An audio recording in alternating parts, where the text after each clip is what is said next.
Hello everybody, Luke Schulte, field agronomist for Beck's Hybrids. While the current soybean commodity market isn't particularly encouraging, what I am optimistic about is the yield potential, particularly of these early planted soybean acres.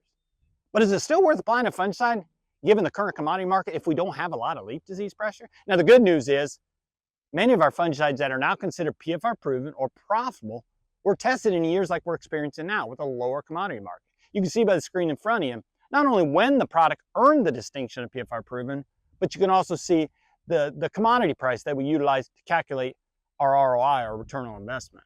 Now the name fungicide implies they're a disease fighting mechanism. However, in soybeans, particularly in a year like this year where we don't have a lot of leaf disease pressure, I look at fungicides as more of a seed sizing tool.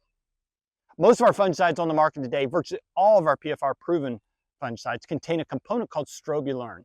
Strobilurin fungicides do more than just fight disease. They actually lower the stress level of the plant. And if we can lower the stress level or that ethylene production of the plant, that allows that plant to retain a higher number of young and developing pods, as well as to devote more of that energy or that photosynthese to sizing soybean. Now the right growth stage is R3. We've heard that for quite some time. We've tested that over a number of years and found R3 to be the most profitable. The challenge with that is identifying not only when soybeans are in R3, but when they're going to maintain and remain in R3. Now, if we look at a textbook, R3 says that's a 1/4 inch pod on the top 4 nodes on the main stem of the soybean. The challenge though is in indeterminate soybeans, and if we have slower growing conditions, soybeans can be at R3 one day, but then 2 days later they might be in R2. What I mean by that is in indeterminate soybeans, 2 days later they may put on a new trifoliate, and now that 1/4 inch pod that was on the 4th node down is now 5 nodes down, and technically they're in R2. One thing that I found to be helpful to identify the beginning of the optimal timing to influence seed size is to not only identify a 1/4 inch pod on the top 4 nodes, but to also examine and look at the lower portion of the plant as well. And look for those pods on the bottom several nodes for the formation or the early development of seed. If we truly want to lower that stress level for a longer period of time into seed formation and seed sizing, it's to time that fungicide that contains the strobilurin up with the beginning of seed formation in the bottom few nodes. Now we're at the beginning of that optimal timing to influence seed size. A couple other things though to consider as you're making that R3 fungicide trip is be sure to include an insecticide. It's not fully known why, but we've seen a synergistic effect with the inclusion of insecticide, even where it doesn't necessarily warrant because we don't have enough feeding to justify that insecticide. We've seen that synergistic effect to make 1 + 1 = 3. And then lastly is nutrition. We've seen a number of different nutrients pay, but nothing has been more consistent than the inclusion of boron. Boron serves several roles, quite a few roles in fact, in soybeans, but namely at this time of the year, it's influencing pod retention, pod fill, as well as nodule performance or nodulation effectiveness. So something to consider to hopefully help you to better identify when is the beginning of pod fill and how to ultimately influence seed size. Now I'll turn it over to Mike Hannewald, who's going to give us some thoughts around the later planted acres. I'm Mike Hannewald, field agronomist with Beck's Hybrids, and Luke shared some great tips on spraying soybean fungicide, and I think just about everything Luke shared applies very much so to what we're experiencing here in northern Ohio as well.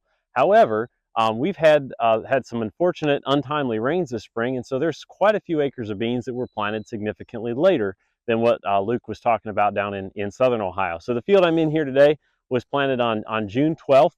We're just now starting to see flowers as we stand here today in mid-July. And so we're still nowhere near that R3 stage. We have several weeks before we're going to be thinking about spraying a fungicide on these fields.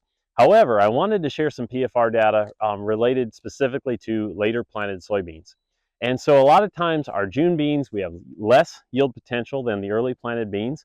And so we're less inclined to spend money and invest in a fungicide application on our later planted soybeans, especially when we're in a period of lower commodity prices.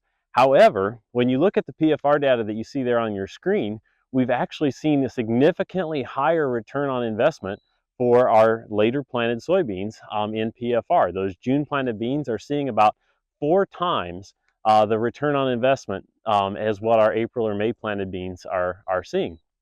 And so while your June planted beans will tend to yield less than your April or May planted beans, the yield gain that you get from spraying that fungicide tends to be bigger.